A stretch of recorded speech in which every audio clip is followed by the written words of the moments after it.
আমেরিকার ছাত্র বিক্ষোভ কানাডা সহ বিশ্বের নানা দেশে ছড়িয়ে গেছে।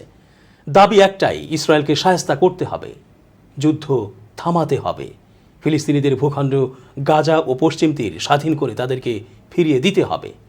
ছাত্র বিক্ষোভের এই জেরে সারা বিশ্বব্যাপী ইসরায়েলের বিরুদ্ধে আবারও ফুঁসে উঠেছে ধর্ম, বর্ণ, জাত নির্বিশেষে মানবতাবাদী সাধারণ মানুষ।